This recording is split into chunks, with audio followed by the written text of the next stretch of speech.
Breaking the habit of being yourself. Summary.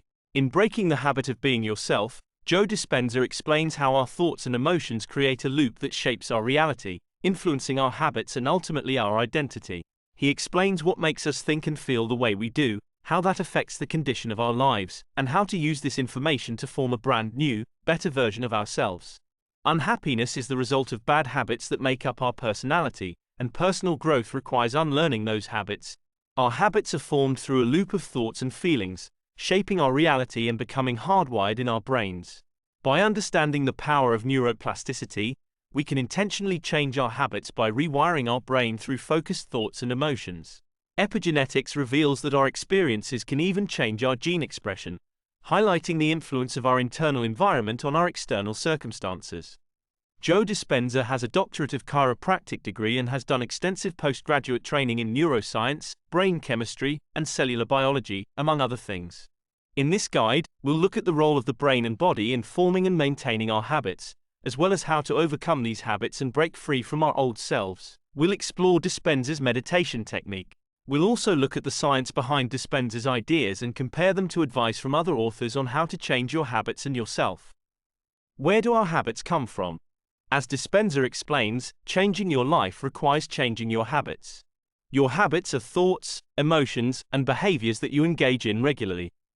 In The 7 Habits of Highly Effective People, Stephen Covey also suggests that our character consists of the habits we engage in on a regular basis, but while Dispenza's main focus is on behavior and thought processes, Covey focuses more heavily on your perspective and how that impacts your habits. According to Dispenza, habits, as well as traits and skills, develop through a set of predictable steps. First, through conscious thinking, learning the information needed for that habit. Then, through doing, experiencing it, processing it, and retaining it emotionally. Finally, through being, internalizing it as an unconscious behavior or feature of yourself.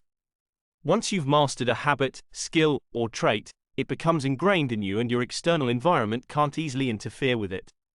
Experts estimate that over 40% of our daily activities are habitual, and that we're able to perform them unconsciously while thinking about other things.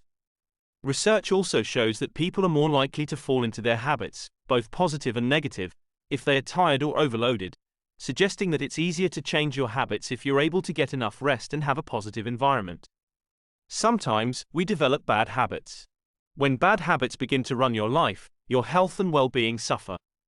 This is because the thoughts and emotions that make up a habit have a real and immediate impact on your body. According to Dispenza, when you remember or imagine something, your brain and body react as if it's real. This means we can put ourselves into a stress response state just by thinking about stressful situations. Doing so repeatedly puts us in a state of chronic stress. Stress knocks us out of balance emotionally, so chronic stress makes us unbalanced people. It keeps us focused on our external reality, which doesn't leave enough energy for our internal functioning, our thinking and feeling, and we often end up getting sick as a result. In the coming sections, we'll describe how habits develop, how they become ingrained, and types of bad habits. Not all stress is bad. In fact, research shows it's a necessary part of growth. Going through brief periods of stress, specifically positive stress or eustress, allows us to better handle challenges in our lives and benefit more from overcoming them. What makes something eustress depends on how we view it and how we recover from it. It becomes negative stress when we aren't able to relax and recover once the stressor has passed, or when we feel our efforts won't be enough to overcome the stressful situation. It's also easier to handle stress when you have time to prepare for it. State of being. A thinking-feeling loop that leads to habits. Dispenza argues that your thoughts and feelings together create a loop that shapes your reality, what Dispenza refers to as a state of being. Thoughts come from the mind, and feelings come from the body.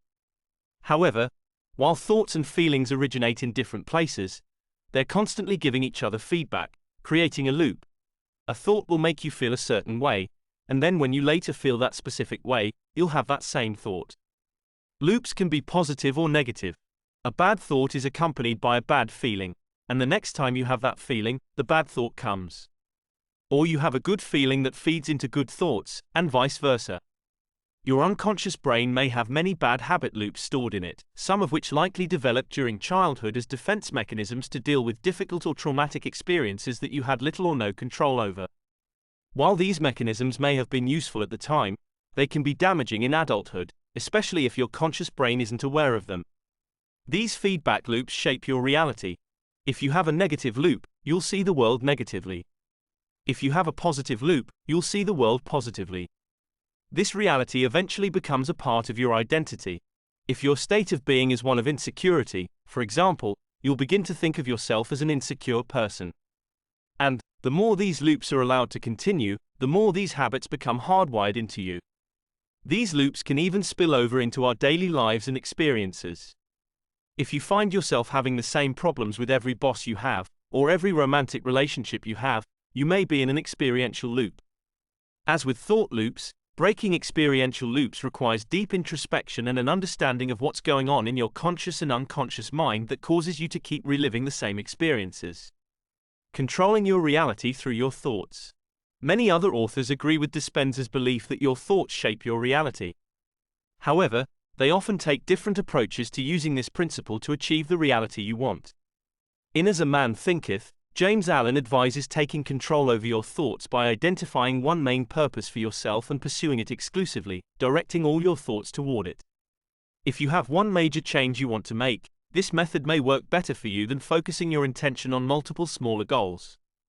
In Think and Grow Rich, Napoleon Hill echoes this advice of focusing your intention on one large goal, but adds that it can be useful to form a group of people who understand your goal and how to get there and have them help you achieve it. In The Power of Your Subconscious Mind, Joseph Murphy adds to the idea that your thoughts shape your reality by pointing out that other people's thoughts can affect your own. As important as it is to control the effects of your own thoughts, it's also vital to ensure that you're not taking on the negative beliefs of the people in your life. Neuroplasticity. Hardwiring a reality into the brain to create habits. These thinking-feeling loops literally change your brain so they become more ingrained in you, thereby forming a habit. As Dispenza explains, recent research in neuroscience has shown that our brains have the ability to change in response to stimuli, both internal and external. This quality is referred to as neuroplasticity, and it means the way you think can literally change the structure of your brain. Let's look at how this works. While the field of neuroplasticity is relatively new, growing research into the field shows that the plastic nature of our brains allows us to change or recover from trauma, mental illness, and even brain damage. Moreover, the brain's ability to change itself appears to be unlimited, suggesting that we have more control over our brains than science previously thought. When you have a thought or feeling, certain neurons in your brain fire electrical signals. The more often neurons fire at the same time, the more likely they are to fire at the same time in the future. In other words, neurons that fire together, wire together, a principle known as Hebb's law. Hebb's law explains how to create and strengthen the neuronal pathways for new, positive habits, but to do so you must replace older, negative habits. The process of pruning away old habits can be described by the inverse of Hebb's law: neurons that fire apart, wire apart. It's much harder to make your neurons fire apart after they've already become wired together. One of the best ways to prune away old habits is to make a large, drastic life change, forcing your brain to change how it operates so it can no longer rely on the old habits. However, such changes can be difficult and frightening. Another way to force neurons that are wired together to fire apart is to make small, conscious changes that you frequently reinforce. Because of neuroplasticity and Hebb's law, the thinking-feeling loops change the structure of your brain. Frequently thinking or feeling something causes you to repeatedly use the neurons associated with those thoughts or feelings, which hardwires those thoughts or feelings into your brain, forming a habit. For example, when you see an ad featuring a supermodel, you may feel shame when you think about your body. If you see this ad repeatedly, the neurons that fire when you feel shame and the neurons that fire when you think of your body will begin to wire together, and eventually you'll start to think about how your body looks anytime you feel shame. You'll have hardwired this association into your brain and made it a habit. Dispenza's principles may be based on an oversimplification of neuroscientific law. While the maxim, neurons that fire together, wire together, is catchy, what's more accurate is to say that when neuron A's firing causes neuron B to fire, it is more likely that neuron A's firing in the future will cause neuron B to fire again. This means that the firing between the two is not perfectly simultaneous. Neuron A would need to fire an instant before neuron B, and also that it is not necessarily reversible. Just because neuron A causes neuron B to fire doesn't mean neuron B will cause neuron A to fire. Epigenetics. How our thoughts change our genetic function. According to Dispenza, our experiences can change not only our brains, but even our genes, or more precisely, how our genes are expressed. Scientists used to believe that our genes were unchangeable and responsible for most illnesses. Recently, however, the study of epigenetics has shown that the way our genes are expressed changes in response to our experiences and external environment. Dispenza says this has led us to realize that only 5% of today's illnesses are the result of genes and that the rest are the result of our environment. Not only can our environments change our genetic function, but recent research suggests these changes can be passed directly on to our offspring. This means that if you experience chronic stress throughout your life, you may be genetically predisposing your future offspring to chronic stress as well, and that dealing with stress in a healthy way can benefit your future offspring and subsequent generations. Dispenza suggests that we can use our internal environment to control the effect our external environment has on our genes, and that a strong, positive internal state can help us overcome harmful environments. Some genes may predispose us to being more susceptible to our environments than other people. For such individuals, a negative environment will have a stronger negative effect on them than it would the average person, and a positive environment will have a stronger positive effect. Dispenza doesn't account for these individual differences and suggests that everyone can control their environment through their internal state. Bad habits form when you're controlled by your body, your environment, and time. According to Dispenza, bad habits form when you allow your thoughts, feelings, and behaviors to be controlled by your body, your environment, and time. This means that your external circumstances, bodily reactions, and inability to let go of the past determine your reality. As a result, you're trapped living in the past, re-experiencing the events and emotions that fed into your current habits, or you're trapped thinking and worrying about the future. The practice of living in the present moment is known as mindfulness, which is considered an important part of many meditation practices. However, you don't have to spend 20 minutes sitting cross-legged with your eyes closed to practice mindfulness. Making an effort to be mindful when doing everyday activities can help you let go of the past and the future and stay in the present moment. Let's look at two specific types of bad habits: emotional addiction and the need to present an inauthentic version of ourselves to the world. Emotional addiction: every thought and emotion you have provides a chemical response in your body. Revisiting the same thoughts and emotions again and again hardwires them into our brains, and eventually we become addicted to the chemicals they produce and form a habit. Like an addiction to a substance, the more you feel, or use, the emotion, the more desensitized you become to it and the more of it you need to feel normal. Trying to change the way you feel causes an imbalance between the brain and body because you're no longer thinking the way you're feeling. This causes the body to send distress signals to try to get the brain to return to the thoughts that created the feelings it has become addicted to. This makes it extremely difficult to break the habit of emotional addictions. Some health experts suggest that breaking emotional addictions can be even harder than breaking addictions to substances.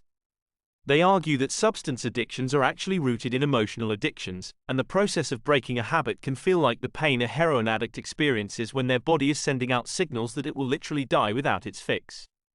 Presenting an inauthentic version of ourselves. According to Dispenza, the habits you consist of also include a gap between who you are and who you present to the world. We're unwilling to let others see our true emotions, so we hide them out of fear and pretend to be someone else. To make matters worse, we're also afraid of letting people see the negative mental habits we've developed because they make us seem weak or damaged. Therefore, we create an external self to present to the world. This need to present a different self to the world may be the result of a lack of self-esteem and an over-dependence on esteem from others. By deriving our self-worth from how others perceive us, we build up a fear of rejection and judgment that causes us to behave the way we think others want us to behave rather than how our authentic self wants to behave. Some experts recommend embracing your vulnerabilities to overcome this dependence on others for your self-worth. This would allow you to present yourself to the world as you truly are. We distract ourselves from our true emotions by staying busy all the time, says Dispenza, and the external emotions from the things we do to stay busy temporarily make us feel like the mask is working. That makes our whole identity completely dependent on our external environment and out of touch with our inner selves, which leads to a feeling of emptiness. Around our 30s or 40s, though, that emptiness becomes hard to ignore, which leads to midlife crises. We seek out new external experiences to feel new emotions, But once those experiences are over, we return to the same lives we had before, unchanged and still wearing the mask. Sometimes when these experiences fail to give us the new emotions we're craving, we seek the emotions through addictions to things like substances, gambling, or shopping. The issue of seeking experiences to improve our lives and feeling empty when that doesn't work may be exacerbated by social media and consumerism. Advertisements and posts on social media convince us that life consists of experiences, and those experiences are marketed to us as products. Unfortunately, research shows that the materialistic pursuits stoked by consumerism are associated with less happiness and life satisfaction. Understanding that life is made up of more than just experiences may help us avoid the crises Dispenza describes. Attempts to be more authentic will likely be met with resistance because others think of you in a certain way and don't want you to change. We often form relationships around the emotions that comprise our masks. We bond with others over the emotions we share from similar experiences, so when one person starts shedding those emotions and embracing the true self, others in the relationship see a change in that person and think it needs to be fixed through medication or other interventions. Sometimes the people you love will resist the changes you make because they think it's bad for you and they want what's best for you. However, other times, a strong negative reaction from someone else to a positive change you make can be a sign of a toxic relationship. If your loved one demonstrates that they feel they should be in charge of what changes you make to your life, and they push for things like medical interventions in response to positive changes you make, consider that this person may be controlling and you may need to put some healthy distance between you and them. How do you change? To change who you are and achieve the life you want, says Dispenza, you have to break your old emotional and thought habits and form new ones that are in line with who you want to be. Again, this requires changing the way you think and feel. Through the power of neuroplasticity, these changes will become permanent in your brain. In Atomic Habits, James Clear expands on this idea and suggests that changing your habits requires not only changing your thought patterns, but your underlying beliefs about yourself. If you want to change yourself to be more assertive, for example, but deep down you still believe you are a timid person, the changes you make toward being assertive will not last. According to Dispenza, when an emotion lasts more than a few hours, it becomes a mood. When it lasts more than a few days, it becomes a temperament. When it lasts years, it becomes a personality trait. Replacing a negative personality trait with a positive one, then, requires changing the emotions that eventually build to that trait. In Emotional Intelligence, Daniel Goleman suggests that temperaments are actually something we're born with, as opposed to long-term habits like Dispenza describes, though the two authors' descriptions of emotions and moods do match up.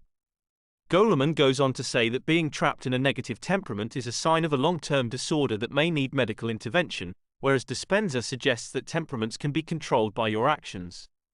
To become who you want to be, make positive changes in the way you feel and think on a moment-to-moment basis, and then make those new thoughts and feelings a habit. Through the power of neuroplasticity and epigenetics, these changes will become permanent and physically ingrained in you.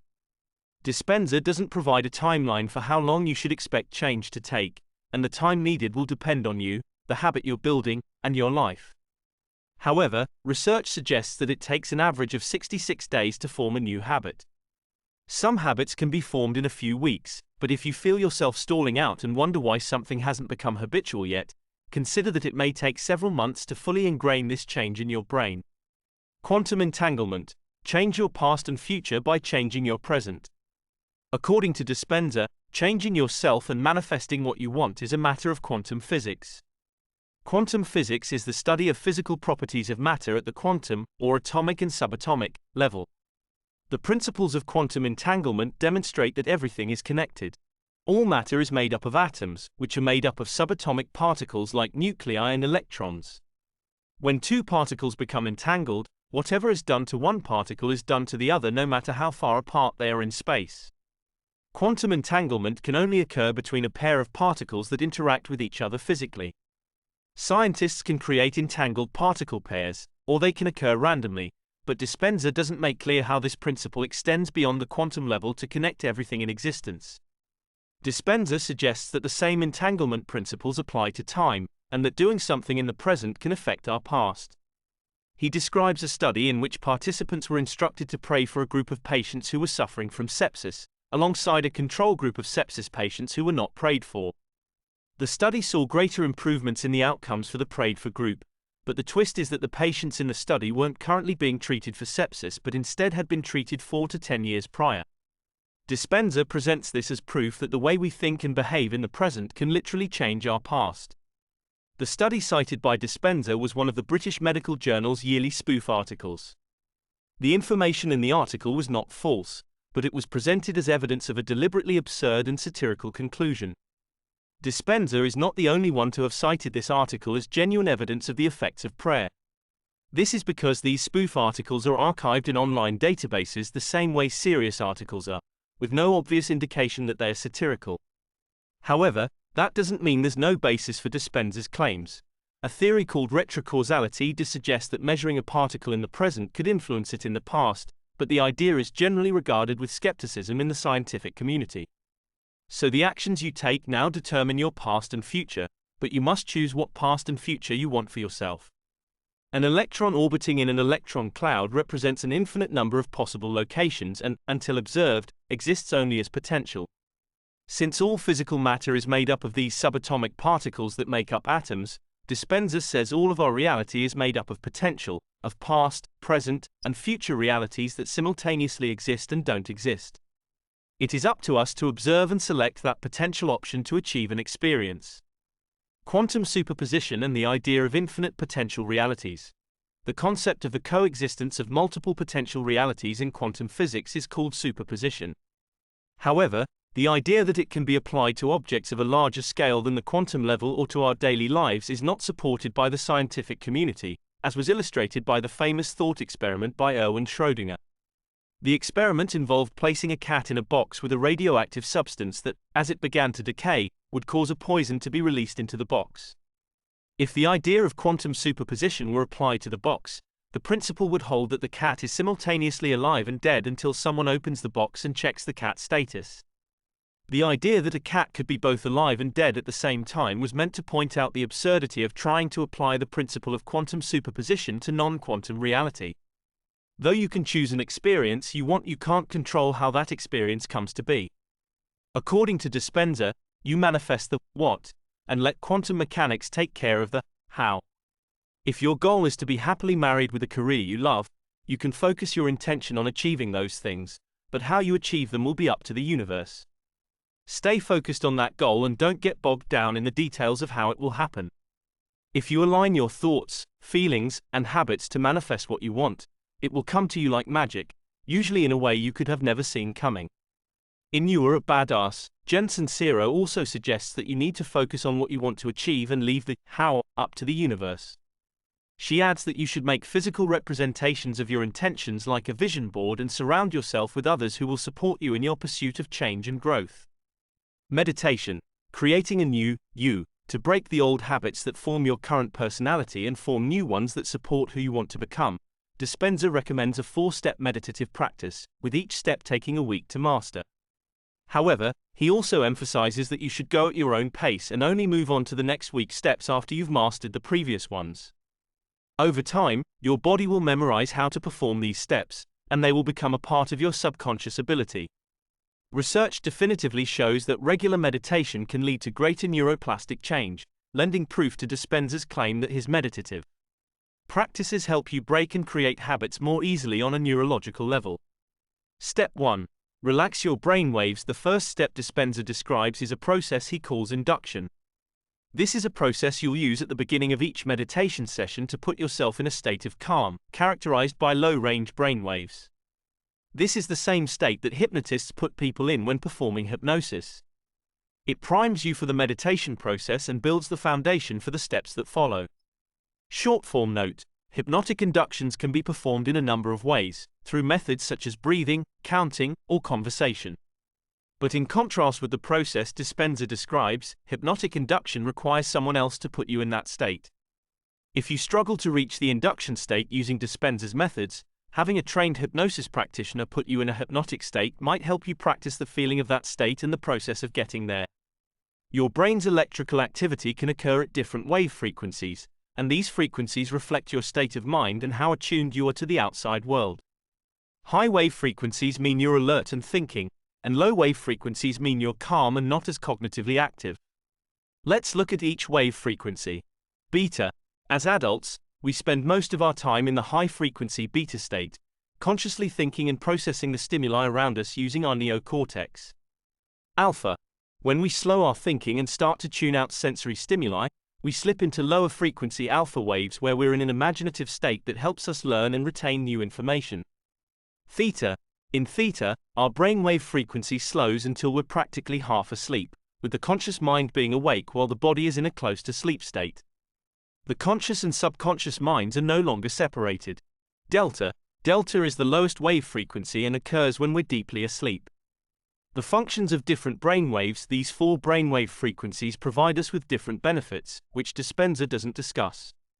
Let's look at those benefits. Beta brainwaves help us with energy and motivation and keep us clear-headed and able to perform more difficult cognitive tasks like analysis. However, excessive beta activity can impair our focus and make us tense and anxious. Alpha brainwaves are important for emotional regulation, as they can reduce anxiety and depression. They also promote creativity and focus. However, if alpha waves occur during a specific stage of sleep, it can cause sleep disruptions and disorders. Theta brainwaves provide deep relaxation and calm and can help with the formation of memories and other subconscious activities. Excessive theta wave activity seems to be associated with ADHD and certain mental illnesses. Delta brainwaves during sleep are what provide deep rejuvenation and restoration of the brain and improve your immune system and sleep patterns. Too much delta activity when awake can cause poor concentration and is associated with brain injuries and conditions like ADHD. How to change your brain waves. Dispenza describes 2 methods for lowering the frequency of your brain waves. These techniques will shift your state of being from one of thinking to one of feeling and put you in touch with your subconscious mind. You'll perform this and all subsequent steps while seated upright with your eyes closed. To enter these lower frequency states, focus your attention on the space you're occupying, both the physical space your body takes up and the space of the room you're in. You may do this in a top-down technique, where you begin by focusing first on your head and then moving your attention down your body, part by part, until you reach your feet. Then, sense the space your body takes up as a whole, and finally, the space of the room you're in. Alternatively, you can use a bottom-up approach, where you begin by sensing the space of the whole room and then sensing the space from your feet up to the top of your head. Dispenza suggests imagining that water is filling the room for this approach.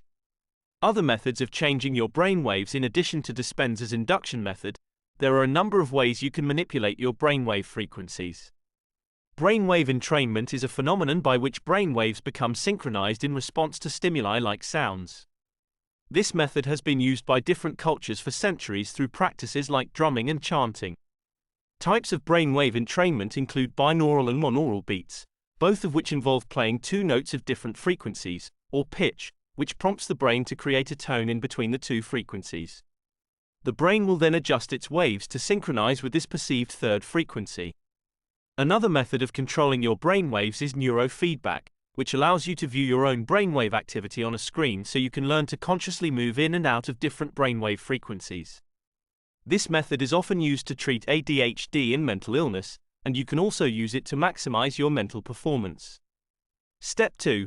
Break emotional habits. Once you've gained mastery over your brainwave frequencies, you'll move on to the practice of chipping away at the self you've constructed for the world. Continue to start each session with the process described in Step 1, then add on these steps as well. To break down the self, first notice and identify the aspects of yourself that you want to change. Identify a memorized emotion, or habit, that you want to unmemorize to get closer to the self you envision. Notice and acknowledge how the emotion makes you feel and let yourself feel it deeply rather than suppressing it. Notice how it makes you think and what state of mind it puts you in. This kind of self-reflection can be difficult and even painful. As you work to identify the emotions you don't want to see in yourself, remember that this exercise is not meant to shame or judge you, and avoid dwelling unnecessarily on any thoughts that make you uncomfortable. Once you've identified the habit you want to change, says Dispenza, confess this habit to the universe, or the higher power that encompasses all the energy in and around you, and then say it out loud. By doing so, you're releasing the energy it takes to hide this emotion from the world. This helps you break your attachment to this habit and close the gap between who you are and who you pretend to be. Saying your goals out loud puts you more in touch with them and makes them easier to achieve. Also, using positive grammatical structures. Avoiding not helps you direct your subconscious to what you want to do, whereas framing it in the negative will lead you to subconsciously do what you are trying to avoid.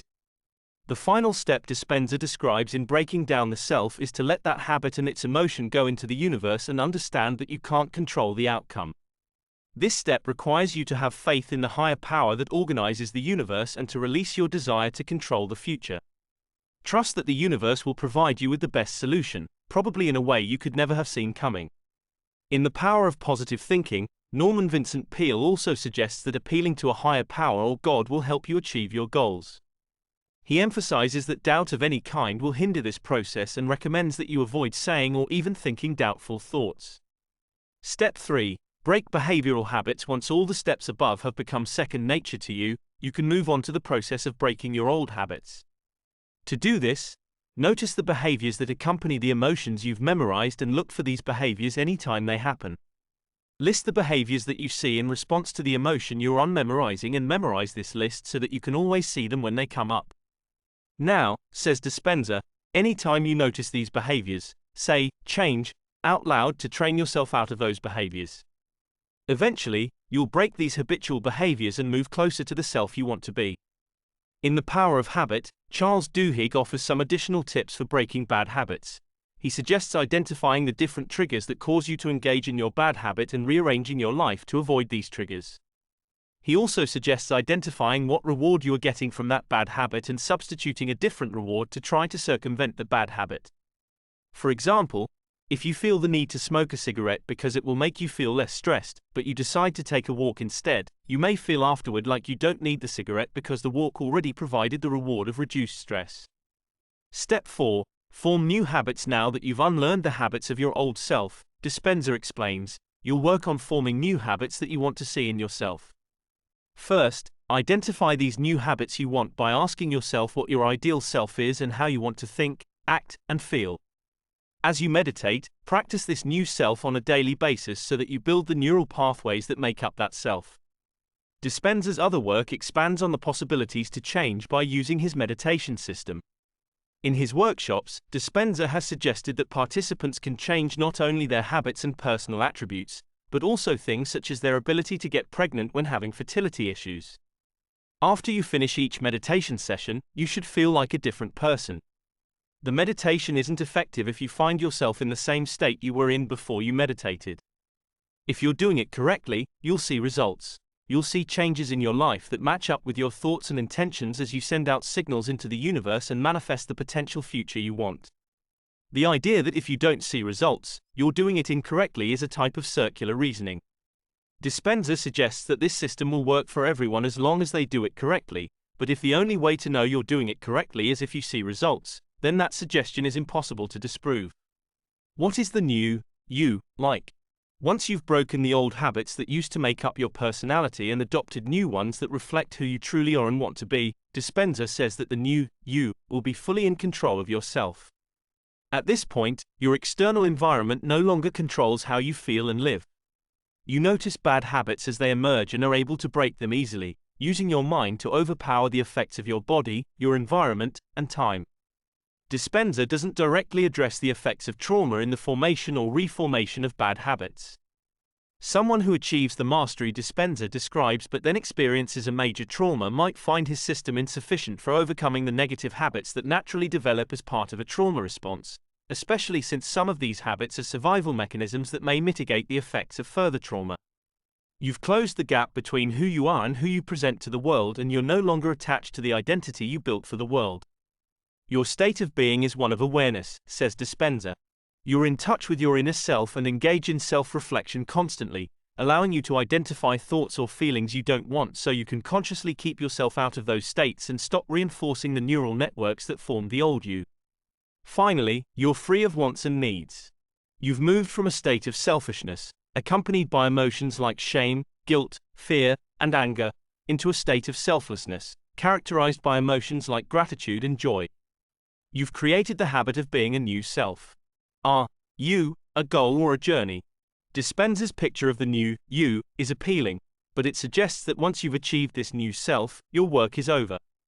Some writers agree with this. arguing that your ultimate goal in self-improvement is to get to where you don't feel like you need to improve yourself anymore. Others say that self-improvement is never-ending and that even in a perfect utopia we would still feel the urge to improve ourselves and our skills. Dispenza's description of being in control of yourself and your habits suggests the former, that once you achieve mastery over yourself you will have achieved, and will be able to maintain, your ideal self. This idea of permanent mastery, as well as its traits, resemble the idea of spiritual enlightenment, but in contrast with what Dispenza claims about his system, achieving true, permanent spiritual enlightenment is considered very rare.